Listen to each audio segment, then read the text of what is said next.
Hi, you're watching Investor Insights, and in this video I'd like to dispel a myth. And this myth is the belief that house prices should always be going up. Now, in Australia, it's a very popular belief. Everybody will tell you that if you buy a house, give it time, it will go up. Now, that statement has a lot of flaws within it, and it can also have some truth within it. So let's take a look at the positive side. House prices should go up. Well, yeah, I believe that. If the central bank prints a crap load of money and inflation runs away, then house prices could go to infinity.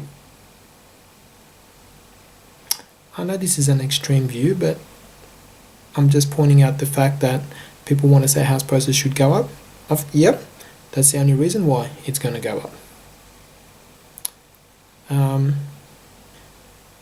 The second reason why it should be going up is because you're blindly living in one of the biggest housing bubbles the country has ever seen. This real estate boom has lasted a good part of 10-12 years, and because you're living in this bubble, it's very hard to see outside of it. And because you're always told about or spoken to about the housing market, it's hard to look away from it. But fact of the matter is that real estate is overpriced. So therefore, the only way that it's going to go up is because there's an even bigger fool than yourself who is willing to pay a higher price for your piece of real estate. And as with all booms, it always comes down to the biggest fool. And the biggest fool gets wiped out. That's just how it is. But let's take a look at actually real estate and why there's not much hope that it's going to go up, especially when reality is going to catch up with it. You've got affordability, and I've made videos on affordability of real estate in this country, and it can be easily shown that on a 2-income family, you basically have to dedicate half of your income for 20 to 25 years to basically paying out a house entirely, not taking into account the effects of inflation. And let me tell you this, that's a big sacrifice. That's a huge price to pay for a house. To have to underconsume, to have to give away a lot of your happiness in terms of spending quality time away, resting and relaxing, going on holidays, getting some nice things for yourself. Because if you work out the time span that it takes to pay off your house, you're going to be too old to be enjoying anything except going into a retirement home by the time you've paid it off. And that's crazy.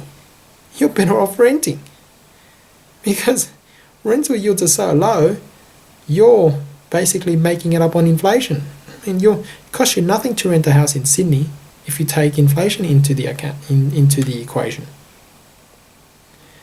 Secondly, asset prices should rise as a function of their income. And by which I mean, if you look at the rental market, if you were to borrow money and put it into a property, and with most investment properties, it's very often 100%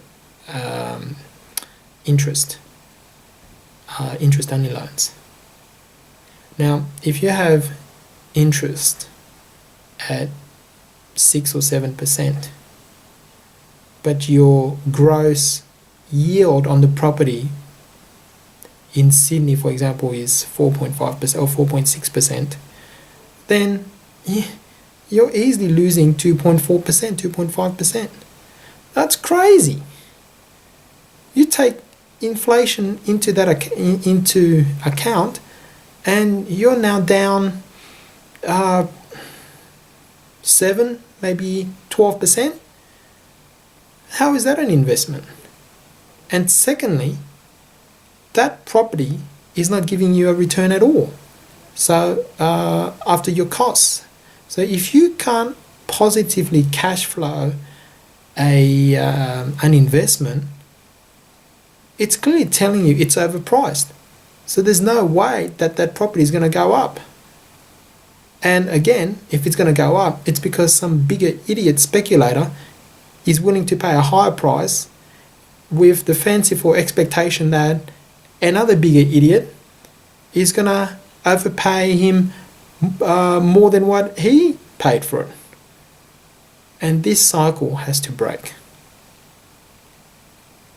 House prices in Australia aren't going to go up forever. They've gone up far enough. The pendulum has swung to such an extreme that when it comes back, people will be amazed. And people will be amazed just like they were amazed in America when house prices fell 50, 60, 70%. Now, I myself don't want to see house prices fall 40, 50, 60, 70%. But I don't dictate what the market wants to do. When the sellers come in and people finally realize that they've overpaid and there's no bigger fool to overpay them, the bottom's going to drop out of the market. And the bottom's going to drop out of the market when the RBA hikes rates. And all these investments into negatively cash flow properties, which is a stupidly thought of concept used by accountants all the time. Go and negatively gear property. Go and lose some money so that you pay less tax. Absolute ridiculous concept. But the RBA is going to hike rates. And the thing that's going to pop this bubble is not so much the rate hikes, but more so the inflation that's going to cause the rate hikes. So keep that in mind next time you want to speculate in the housing market.